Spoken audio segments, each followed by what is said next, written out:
এই জন্য হরিকথার এত ব্যাপক অর্থ। গোবিন্দ বলছেন ভগবত কথা শ্রবণের, উনি বলছেন দেখুন শ্রুত পঠিত অনুমোদিত আদ্র, শ্রুত পঠিত আদৃত বা অনুমোদিত, যে কোনো ভাবেই ভগবতের চরণে এলে শরণে এলে তোমার কল্যাণ হয়ে যাবে। কি অদ্ভুত এই প্রসঙ্গটা। শ্রুত বলেন যিনি সাধুমুখে হরিকথা শোনেন তিনি তো আমার ভক্তি পাবেনই, যিনি পাঠ করেন তিনি যদি নির্মল চিত্রে অর্থ কড়ির লোভে নয়, পদ প্রতিষ্ঠার লোভে নয়, যদি নিঃস্বার্থভাবে হরিকথা বিতরণ করতে পারেন, সেই পাঠের দ্বারা শ্রবণের দ্বারা শুধু নয়, যারা শ্রবণ পাঠ করলো তারা তো আমার প্রেম পেল। কিন্তু একজন রাস্তায় যেতে যেতে আপনাকে প্রশ্ন করছে কোথায় গিয়েছিলেন, বলেন ভাগবত শুনতে। হলো খুব ভালো, ভাগবতের মতো আর পরম বস্তু নেই। যে ভাগবতকে সে রাস্তায় দাঁড়িয়ে আদর করে দিল, অনুমোদন দিল যে ভাগবতের ন্যায় আর পবিত্র কিছু নেই, এই অনুমোদনেই গোবিন্দ বলছেন তাকে আমি কৃপা করে দেবো। এই যে অনুমোদন করলো এতেই আমি তাকে কৃপা করে দেবো। আদৃত বা অনুমোদিত শব্দ দিয়েছেন। যেমন আপনি যেতে যেতে আপনার পরিচিত জন বললেন কোথায় গিয়েছিলেন, বলে ভাগবত শুনতে অমুক জায়গায়। তখন কি বলো, আহা আমারও বড় ইচ্ছা ছিল কিন্তু আমি যেতে, আহা ভাগবত বড় মধুর। এই যে আহা বলে ভাগবতকে আদর করলো, গোবিন্দ বললেন আমি তাকে কৃপা করে দেবো। এত শক্তিশালী এই ভাগবত। শ্রুত পঠিত, আদৃত বা অনুমোদিত, যে কোনো ভাবে সদ্য হৃদয় অবরুদ্ধতি শুশ্রবি তৎক্ষণাৎ। আজকে মনে করেছেন আমি এখানে ভাগবত শুনতে আসবো, আসতে পারেননি, কিন্তু সকালে যে মনে মনে সংকল্প করেছেন আজ হরি কথা শুনতে যাব, ওই সময় হরি আপনার হৃদয়ে অবরুদ্ধ হয়ে গেছে। কি মর্মান্তিক শব্দ। সদ্য হৃদয় অবরুদ্ধতি শুশ্রবি তৎক্ষণাৎ। আমার কথা শ্রবণ করব এরকম সংকল্প করার সাথে সাথে ভগবান তার হৃদয়ে বাধা পড়ে যায়। অবরুদ্ধ শব্দ দিয়েছে, বাধা পড়ে যায় ভগবান। এই জন্য হরি কথা শুনুন। আজ এই বৈদিক সনাতন ধর্মে পূজা পার্বণের সংখ্যা কম নয়, যাগযজ্ঞও অনেক হচ্ছে, কিন্তু শুনে রাখুন মহৎ সঙ্গে যতদিন হরিকথা প্রসঙ্গ শ্রবণ কীর্তন না করবেন ততদিন শুদ্ধা ভক্তি আপনার জীবনে আসতে পারেই না। এটাই আদ্য, এটাই সৃষ্ট। এই জন্য শ্রবণাঙ্গ ভক্তির প্রতি এত জোর দিয়েছেন মহাপ্রভু। হরিকথা ভগবান গীতাতে বলেছেন মচ্চিত্ত মদ্গতা প্রাণা বোধয়ন্ত পরস্পরম কথায় অন্তশ্চ মাং নিত্যং তুষ্যন্তি চ রমন্তি চ। কি অপূর্ব অমীয় চিন্ময়ী শ্লোক। মনটা আমায় দাও, আমাগত প্রাণ হও, আর পরস্পরে শ্রদ্ধালু মিলিত হয়ে আমার গুণগতা নিত্য কথায় অন্তশ্চ মাং নিত্যং। এক বছরে একদিন না, ছমাস অন্তরে একদিন না, নিত্য আমার কথা পরস্পরে শ্রদ্ধালু মিলিত হয়ে পরস্পর কীর্তন করো, আলোচনা করো। তাতে কি হবে? তুষ্যন্তি চ। যদি পরস্পরে শ্রদ্ধালু হয়ে আমার কথা শ্রবণ করতে পারো, তখনই আমি বলছি তোমার হৃদয়ে শান্তি স্থাপন সমান। কেমন দেখবেন ক্ষুধাটা মানে আমরা শুধু যেটা বুঝেছি এরকম নয়। মহাজন টিকাতে জানাচ্ছেন যে দেখুন শিশু জন্মের সাথে সাথে তার প্রথম ক্ষুধা আছে মায়ের স্তনের ক্ষুধা, দুগ্ধের ক্ষুধা। এই ক্ষুধাটা থাকলেই হয়ে যেত, মা স্তন দিলে মিটে যেত, কিন্তু না। এই শিশু মায়ের স্তনের ক্ষুধার থেকে পরবর্তীতে তার জগতের খাদ্যের ক্ষুধা জেগে গেল। অন্ন জল দিতে হবে তো তাকে, ওই ক্ষুধা জেগে গেল। ওই ক্ষুধা জাগতে জাগতে যখন সে হাঁটতে শিখলো, কিছুটা অনুভূতি তার ভেতরে এলো, তখন তার জীবনে পঞ্চম বয়সের বিদ্যার ক্ষুধা জেগে গেল। বিদ্যা অর্জনের ক্ষুধা। বিদ্যা অর্জন করতে হবে। ক্ষুধা মানে কি? ক্ষুধা মানে যেটা আমি চাই। বিদ্যা অর্জন করতে করতে আপনি 20, 25 বছর, 30 বছর লাগিয়ে দিলেন, বিদ্যার ক্ষুধা গেল। এবার তখন কাজের ক্ষুধা। চাকরি পেতে হবে, নাহলে ব্যবসা করতে হবে। কাজের ক্ষুধা আসে কিনা? কাজের ক্ষুধাটা আসে কেন? কাজের ক্ষুধাটা কাজ না করলে খাবো কি, খাওয়াবো কি? খেতে তো হবে, খাওয়াতে তো হবে। তখন রুজি রোজগারের ক্ষুধা জেগে যায়। দেখুন ক্ষুধাটা কত ব্যাপক। শুধু যখন মার গর্ভ থেকে এলাম তখন তো শুধু দুধেরই ক্ষুধা ছিল, আর ক্ষুধা ছিল না। এই পৃথিবীর আলো বাতাসে বয়ক্রমে 5 বছর এলে তখন বিদ্যার ক্ষুধা জেগে গেল। বিদ্যার ক্ষুধাটা যেতে যেতে বিদ্যার ক্ষুধা যখন মিলল কিছুটা, তখন চাকরির ক্ষুধা, নিজের পায়ে দাঁড়াবার স্বনির্ভরের ক্ষুধা, এরপরে অর্থ রোজগারের ক্ষুধা, অর্থ রোজগারও করতে করতে ক্ষুধা দেখলো স্ত্রীর ক্ষুধা, সংসার করতে হবে। স্ত্রীর প্রণয় ক্ষুধা জাগতে জাগতে পুত্রকন্যার ক্ষুধা জাগলো, পুত্রকন্যা মানুষ করার ক্ষুধা জাগলো, সংসারে সফলতার ক্ষুধা জাগলো, বাড়ি গাড়ির ক্ষুধা জাগলো, ভ্রমণের ক্ষুধা কত ব্যাপক। আচ্ছা, একটা মানুষের দীর্ঘদিন যদি ক্ষুধা না কাজ করে, সে মানুষ সুস্থ না অসুস্থ? কথা বলুন। অসুস্থ কিনা? স্বাভাবিক ক্ষুধাটা তার লাগে না, এটা অসুস্থ কিনা? তখন কি করে মানুষ? ক্ষুধাটা নাই মানে সে অসুস্থ, এই জন্য তাকে ডাক্তারের শরণাপন্ন হতে হয় যে ক্ষুধা কেন লাগে না। চিন্তা করতে পারেন, জগতের বেঁচে রয়েছে, ক্ষুধা লাগে না, তাকে ডাক্তারের কাছে নিয়ে দেখাতে হয় ক্ষুধা না লাগার কারণ কি। আর কত জন্ম চলে গেছে, কিন্তু ভগবত ভজনের ক্ষুধা আমার মধ্যে নেই। এটা রোগ না? হরি কথা শুনতে ভালো লাগে না, নাম করতে ভালো লাগে না, সাধু সঙ্গ ভালো লাগে না, তো এটাও তো মহা রোগ।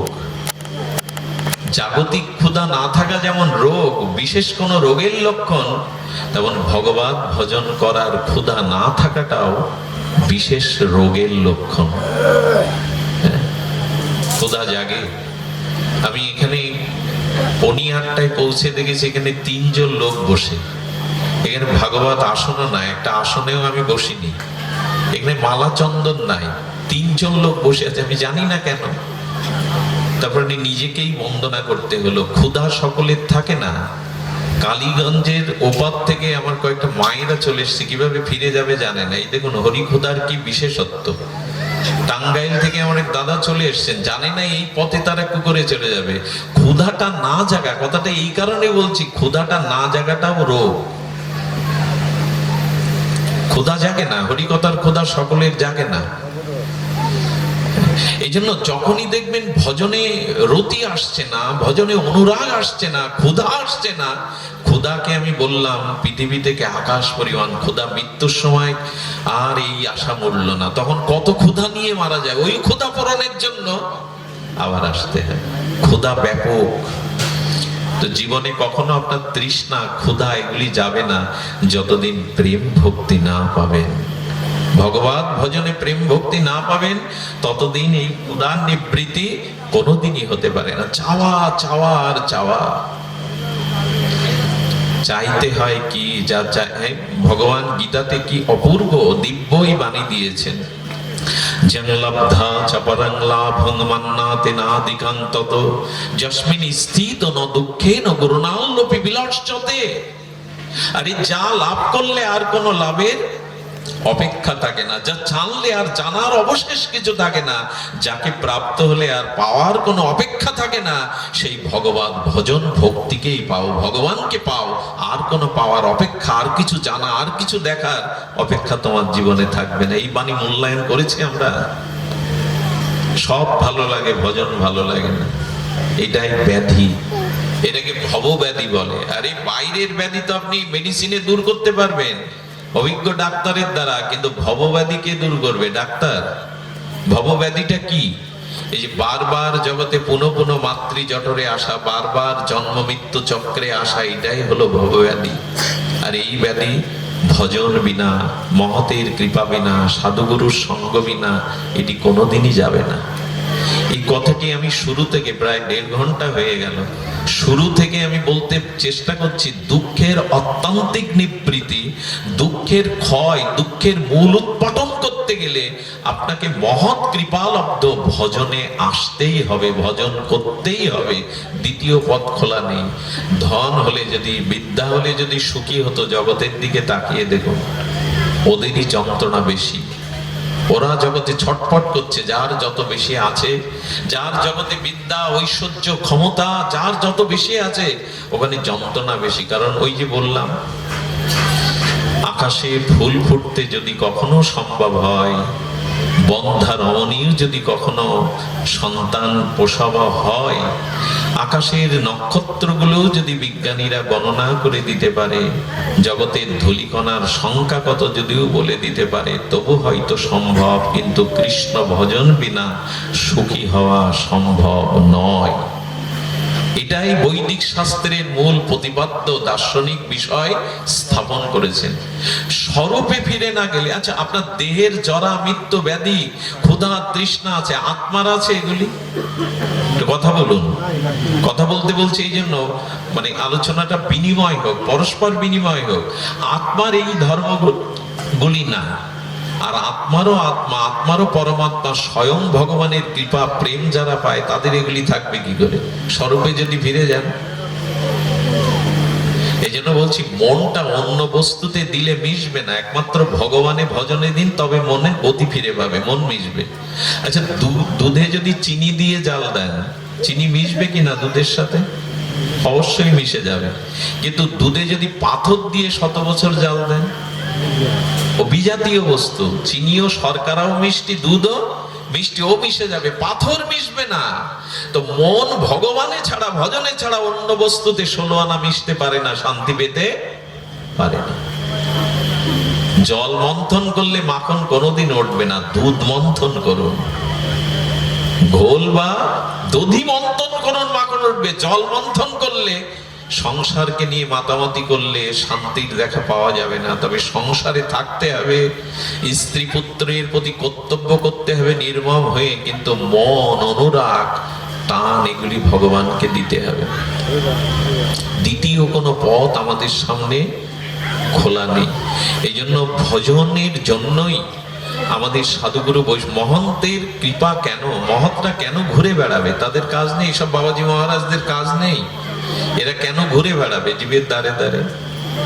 একটাই কারণ, মহৎ জীবের দ্বারে দ্বারে মহাপ্রভুর আজ্ঞা পৌঁছে দিতে গেছেন। শোনো শোনো নিত্যানন্দ, শোনো হরিদাস, সর্বত্র আমার আজ্ঞা করো প্রকাশ, জীবের দ্বারে দ্বারে গিয়া করো এই ভিক্ষা, ভজ কৃষ্ণ, কহ কৃষ্ণ, করো কৃষ্ণ শিক্ষা। এটা শ্রীমান চৈতন্য মহাপ্রভুর বাণী।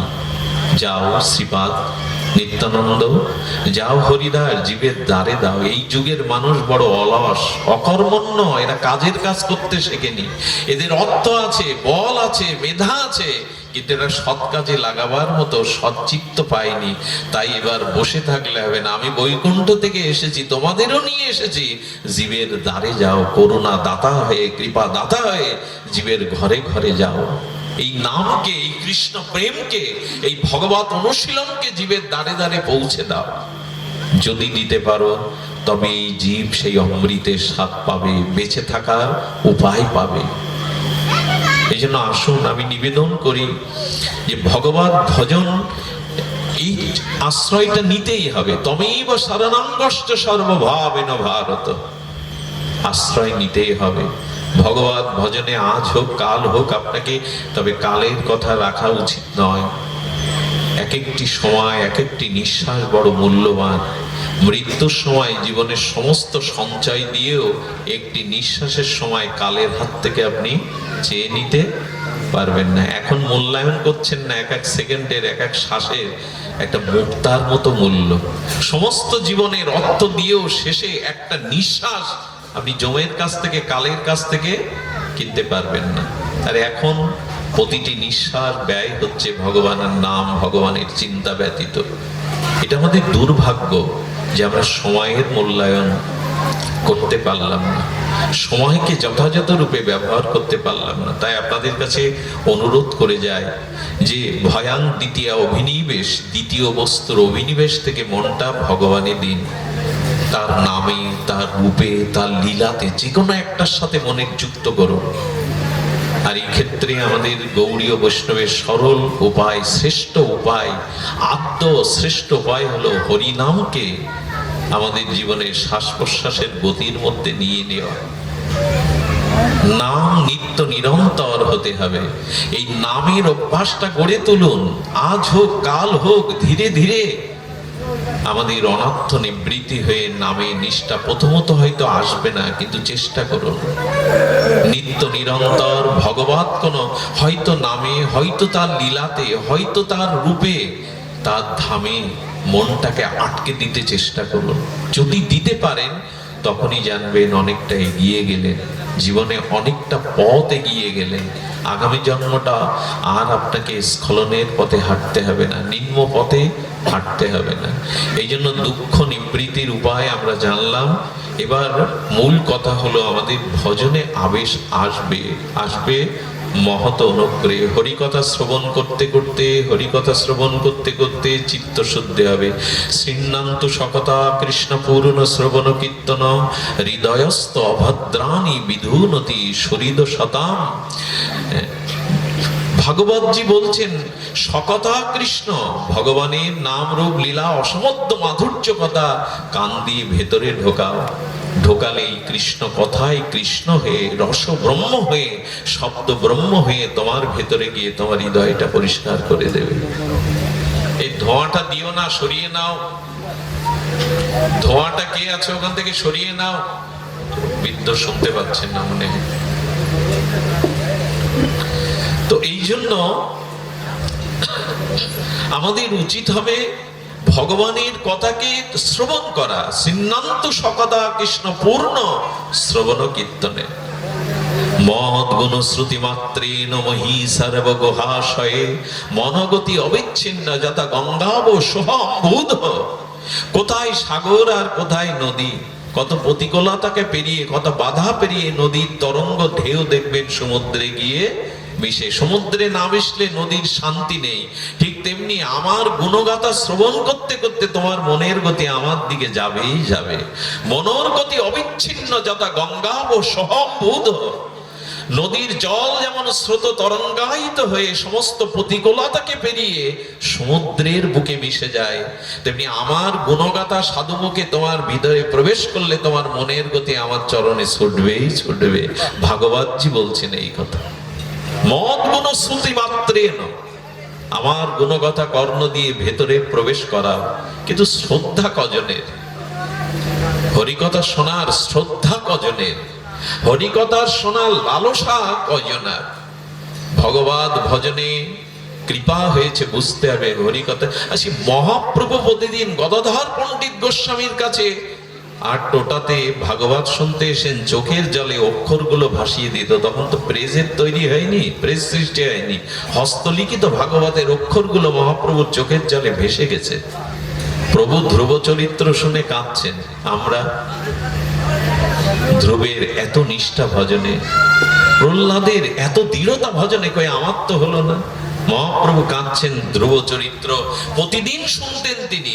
স্বয়ং ভগবান তার ভাগবত শ্রবণের অভিপ্রায় দেখুন। কোথায় রায় রামানন্দ গোদাবরী তীরে মহাপ্রভু এসেছেন। রাধা কৃষ্ণ মিলিত পরতত্ত্ব, প্রেম পরতত্ত্ব সীমা তিনি এসেছেন গোদাবরী তীরে। অনুভবী রায় রামানন্দের রায়, বড় আশা করে এসেছি তোমার কাছে কৃষ্ণ কথা শুনবো বলে। স্বয়ং ভগবান রাধা মাধব আজ হরিকথা শোনার জন্য কোথায় চলে আসছেন রায় রামানন্দের কাছে। অথচ আমাদের হরিকথাতে রুচি হলো না, ভগবত কথা আমাদের মন অভিনিবেশ এলো না। ওই যে ক্ষুধা দীর্ঘদিন না লাগা যেমন শরীরের ব্যাধি, হরিকথা শ্রবণের ক্ষুধা না জাগাও আমাদের ব্যাধি। এই ব্যাধি দূর করে হরিকথা শুনুন। শাস্ত্র এও বলেছেন, ভাগবতজিও বলেছেন, দেখো আমার গুণগতা শ্রবণ করলেই চিত্ত নির্মল হবে, শুদ্ধ হবে। সে কথা বলেছেন সলিলস্য যথা শরত। বর্ষার পঙ্কিল জল যেমন শরৎ ঋতুর আগমনে পরিচ্ছন্ন হয়ে যায়, খাল বিলের জল দেখবেন শরৎ যেই এলো এই নির্মল হয়ে গেছে, তেমনি আমাদের জীবনেও এই যত কিছু আবিলতা কুসংস্কার, এটা কৃষ্ণ কথা ভেতরে গেলে প্রবিষ্ট কর্ণ রন্দেন সানাং সারো ভাবোত্তমম। আমার ভাবময় রসময় কৃষ্ণ কথা লীলা কথা তোমার কানে গেল, প্রবিষ্ট কর্ণ রন্দেন সানাং সলিলস্য যাওয়াতা শরত। শরৎকালে ঋতুর মতো যেমন খাল বিল নদীর জল পরিষ্কার হয়ে যায়, তেমন আমার কথা তোমার ভেতরে গেলেই তোমার হৃদয় পরিষ্কার হয়ে যাবে। এই জন্য হরিকথার এত ব্যাপক অর্থ। গোবিন্দ বলছেন ভগবত কথা শ্রবণের, উনি বলছেন দেখুন শ্রুত পঠিত অনুমোদিত আদ্র, শ্রুত পঠিত আদৃত বা অনুমোদিত যে কোনো ভাবেই ভগবতের চরণে এলে, শরণে এলে তোমার কল্যাণ হয়ে যাবে। কি অদ্ভুত এই এই প্রসঙ্গটা।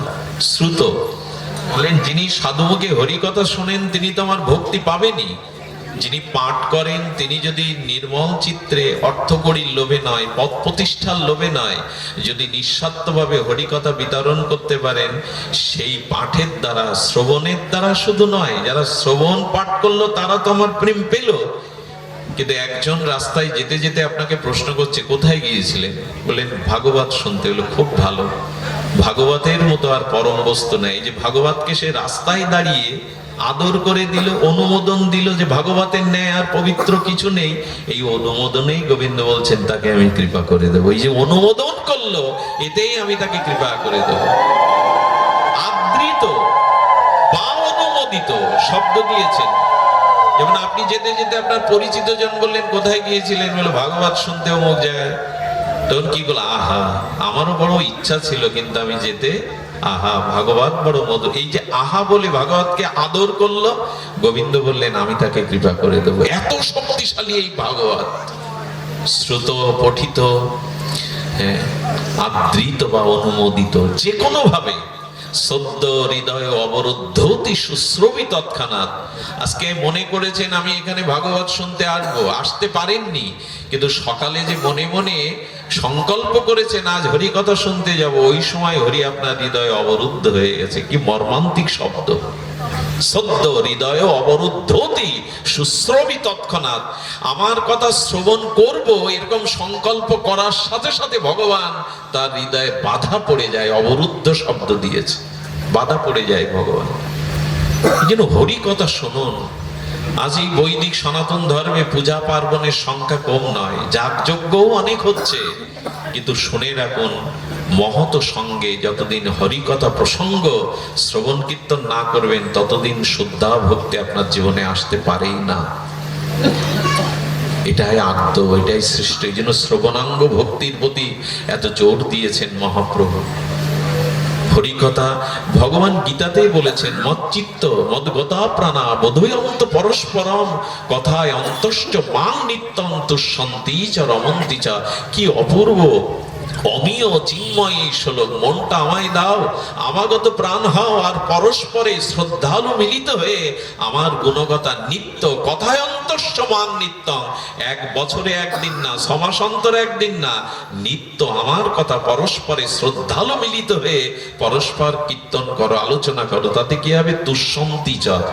যদি পরস্পরে শ্রদ্ধালু হয়ে আমার কথা শ্রবণ করতে পারো, তখনই আমি বলছি তোমার হৃদয়ে শান্তি স্থাপন হবে। তুষ্যন্তি চ।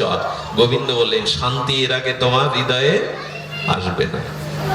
আর রমন্তি চ, আর শোনো জীবাত্মা পরমাত্মাতে মিলন হবে, ভক্ত ভগবানের মিলন হবে যদি হরি কথা পরস্পরে শ্রবণ করো। দেখবেন আপনারা যতক্ষণ বসে হরি কথা শুনবেন আপনাদের মস্তিষ্কে কোনো অসৎ চিন্তা, অসৎ ভাবনা, বিকার আসবে না। হরিকথার মহামহিমা এই জন্য যে ভগবত কথা শ্রবণ করো শ্রবণাঙ্গ ভক্তির দ্বারা। শ্রবণে লালসা শুধু আমাদের। বৃন্দাবনে অন্ধ সুরদাস ছিলেন। অন্ধ হলে কি হবে? হৃদয়ে তার প্রেম জ্যোতিতে ভরা। তিনি প্রিয়া প্রীতমকে ভজন শোনাতেন।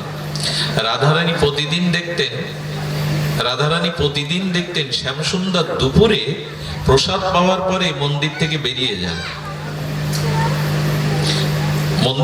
বেরিয়ে যান। তো রাধারানী একদিন শ্যামসুন্দর মদন মোহনকে বলছেন, প্রীতমকে বলছেন, প্রতিদিন কোথায় যাও হে প্রাণারাম, হে সুন্দর, হে মনোহর? বলেন সুরদাসের কুটিরে ভজন শুনতে যায়। এই দেখুন স্বয়ং ব্রজেন্দ্র নন্দন মদন মোহন শ্রী গোবিন্দ বলছেন, রাধে আমি সুরদাসের কণ্ঠে ভজন শুনতে যাই। তার সে বলে, অন্ধ তো আমি কুটিরের সামনে গিয়ে বসে তার ভজন শুনি। ভগবানের লালসা দেখুন, ভক্তের মুখে ভগবানের দিব্য নাম। জানেন আমি গতকালই বলছিলাম, যেখানে যেখানে হরি কথা হয় ওখানে হনুমানজি আসে, আজও আসে। যদি শুদ্ধ ভক্ত কর্তৃক শুদ্ধাচারে কোথাও হরি কথা হয়, কারণ এই হরি কথা শুনবে বলে হনুমান রঘুপতি রামচন্দ্রের সাথে বিমানে উঠে বৈকুণ্ঠেও যায়নি। রঘুপতি রাম বলেছিলেন, হনুমতে আমি অযোধ্যাবাসীকে নিয়ে পুষ্পরথে নিত্যলোকে চললাম, তুমি আমার প্রাণাধিক প্রিয়, পুত্র সম প্রিয়, তুমি চলো। হনুমান তখন বলছেন, প্রভু বৈকুণ্ঠে তোমার সাধু সঙ্গ হরিকথা আছে তো, তোমার কথা কীর্তন আছে তো? বলে ওইখানে তো আমি স্বয়ং, ওখানে কোনো কীর্তনের প্রয়োজন কি? আমি স্বয়ং বৈকুণ্ঠে, আমার চরণ আছে, তোমার মা জানকী আছে, ওখানে তো হরিকথা নাই। হনুমান অবনত মস্তকে বলছেন, এই দাস স্বপ্নেও আপনার আজ্ঞা কখনো লঙ্ঘন করেনি, কিন্তু আজ আমি আপনার আজ্ঞা লঙ্ঘন করব। বৈকুণ্ঠে তুমি আছো, কিন্তু তোমার হরি কথা ভক্ত সঙ্গে নাই, তাহলে আমি বৈকুণ্ঠে যাবই না প্রভু। হনুমান বলছে আমি যাবো না। বলে আমি আছি তো, তোমার হরি কথা এত প্রিয় লাগলো, আমার আমি আছি, আমার চরণ আছে। বলে তোমাকে পেলে তো শুধু তোমাকে পাওয়া হয়, আর কিছু পাওয়া হয় না, কিন্তু তোমার ভক্ত সঙ্গে তোমার নাম রূপ লীলা কথা পেলে সেই লীলার আস্বাদনও হয়, প্রেম ভক্তির আস্বাদন হয়, আর তোমাকেও পাওয়া যায়। তো যাতে দুটোই পায় আমি সেখানে থাকবো, আমি বৈকুণ্ঠে যাব না। রামচন্দ্রের চোখে জল ভরে এলো। রামচন্দ্র আশীর্বাদ করছেন, হনুমান জগতে থেকে যাও, যেখানে যেখানে যত্র যত্র রঘুনাথ কীর্তন, যেখানে যেখানে ভগবানের গুণগাথা হবে তুমি গিয়ে তাদের আশীর্বাদ করবে। এই জন্য আজও যেখানে হরিকথা হয় কোনো না কোনো বেশে হনুমানজি আসেন শ্রবণ করতে, কোনো না কোনো বেশে তিনি এসে হরিকথা শ্রবণ করেন। এই জন্য হরিকথার প্রতি, হরিকথায় বৈকুণ্ঠ গতি পর্যন্ত হনুমান গেলেন না, ভাবা যায়। সুরদাসের এই ঘটে আসতেন, আর শ্রীকৃষ্ণ একদিন আসতে গিয়ে রাধারানী প্রিয়তমের হাতটা ধরিয়ে বলছে, প্রীতম আমিও যাব সুরদাসের কণ্ঠের ভজন শুনতে, আমাকে নিয়ে চলো।